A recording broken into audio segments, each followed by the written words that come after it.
Hey guys, Mayflum here, finishing up quite the mess on my desk. This particular mess is a lot of fun to me for a couple of reasons. One of which being that I'm just using up cut files that I already had. I always tell you guys to make extra when you've got that ScanNCut out. Go ahead and make a few extras, and this is exactly why, because then a fun project comes along, like this pumpkin. As you can see, we've got going on here, so much fun. And if you've already got cut files, well, it makes it that much faster, easier, super fun. So I'm going to show you how to do this for a project like this. You're going to want some silver paint, a paintbrush, something to make a stencil out of, a craft pumpkin.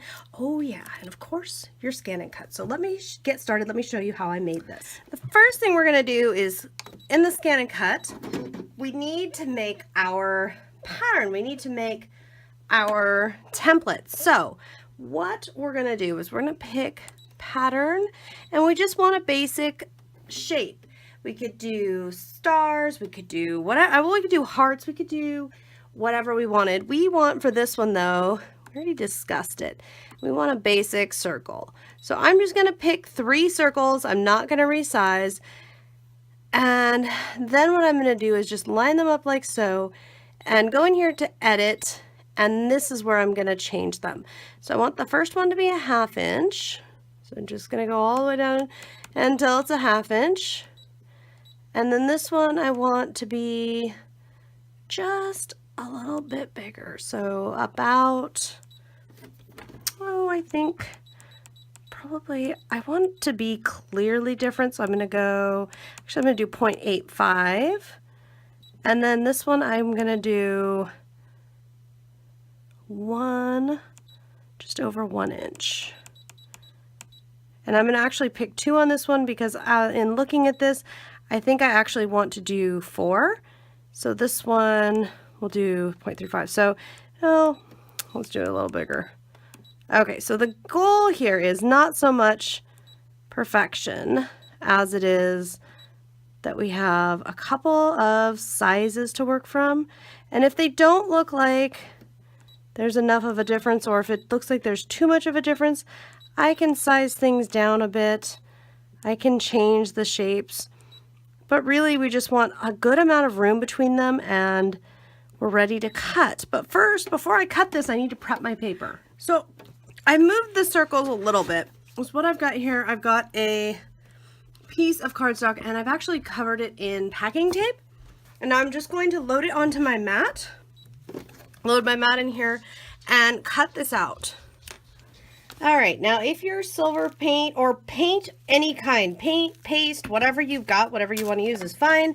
I'm putting some light molding paste here along with some silver paint. Just to kind of try to dry out, but also give a little thicker body to this paint. So as you can see, mix is super easy. And this book that I'm working on, I do all kinds of fun art on it, and I actually want a metallic base for one of these pages.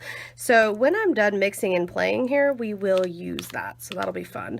Okay, and it doesn't have to be perfect, just have to make sure there's no white showing. Once you're confident in your mix, pull out the pumpkin.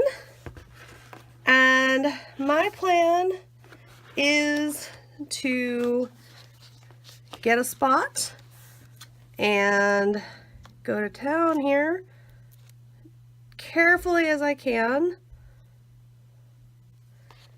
and then lift up. Now, if it's not perfect, if we don't like something, if there's a high spot, it's very easy to fix this. All you have to do is just go in there with your finger. I am thinking that just a couple at a time will work really well, and because I coated this with tape, it's going to clean off really easily. Now, there is stencil material that Brother makes and sells that you can get. That is a wonderful resource. I just didn't see myself wanting this stencil to stick around. I also thought that a heavier material might actually be easier to work with. So that's why I'm using this. You can do one at a time if that is easier. Let's see, I'm thinking I'm going to go every other. Okay, so you can go with a heavier material. You can go with a lighter material. You can also, you should be able to, on these craft pumpkins, you should be able to for a period of time at least, remove the material if you don't like how it turned out. Okay, like if it's too deep, if it's too yucky, I don't know, whatever it is that you don't happen to love about it, you should be able to adjust. And you can notice how I'm still using the material, or the paint. I'm still using whatever's on here because this is not sticking. This is going to slide right off because of the packing tape. That's why I put it on there. And I'm going to get myself all the way around here. That's good. Okay, and then I'm going to wash this off, and I'm just going to repeat that step. And remember, if there's any ones that we don't like the look of, all we have to do is just kind of swirl around. Use a paintbrush, use your finger, whatever you're comfortable with, but we can always fix it. And then I'm going to go and repeat with the next layer once this layer is dry. Here it is all done, and you know what? If there's any spots at the end where you're going, oh dear, guess what? That paint will scratch right off. So I'm letting it totally dry first. And if you wanted it smoother, guys, you would want to let things dry fully. You would want to use, not the paste. I wanted them textured and funky, as you can see. That's another big reason I use the paste. If you want it smoother, you'll want to start with a smoother medium. That will be your key. To finish my pumpkin off, something I talk about a lot is when I have the machine on making extras. Why, just last week I made a couple fall projects, and I'm looking at what I have from those, and I'm thinking that some of the flowers, which I'm gluing down now, and some of the leaves would be absolutely fantastic to go with this. So I just have, these are just leftovers from other past projects. So I'm just going to tuck a few things. Oh, actually that touches the glue, so we don't have to add more. Just going to add a few things here and there. I've got some more flowers. I like to texture the flowers by bending the leaves. And if it doesn't seem like there's enough glue on something, you can always go back and add more. Like this guy seems to want to lift up, so we'll just add a little more glue there. Be real careful if you're using the hot glue, of course. You know, it gets a little finicky, and then just add whatever you've got that you think would look nice. Go ahead and add it on, and just use a lot of caution, of course, and go for it. Look at that. That's already so much fun, and I've only just started. Now, I would recommend for something like this, you'll want to let everything totally dry. Unlike me, don't do like I am. I'm just going for it here with this. I would not recommend that. I would absolutely recommend, instead of doing what I'm doing here, which is just going for it and adding things in, I would recommend letting all that silver paint dry first and then going for it. Because the way I'm doing it, it's a little tricky, because you gotta let things dry. I just love that some of these fall colors go with this bright teal pumpkin that my daughter wanted so much. It's gonna look so good, all finished.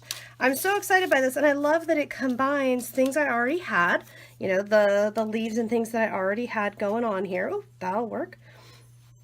And things are silver paint and the pumpkin that we wanted, and we got this done at honestly a fraction of the price, because we didn't have to buy anything new. Fraction of the price that it would have cost to buy the one that we had seen in the store that we thought was so cool, all decked out, the colorful pumpkins that we see.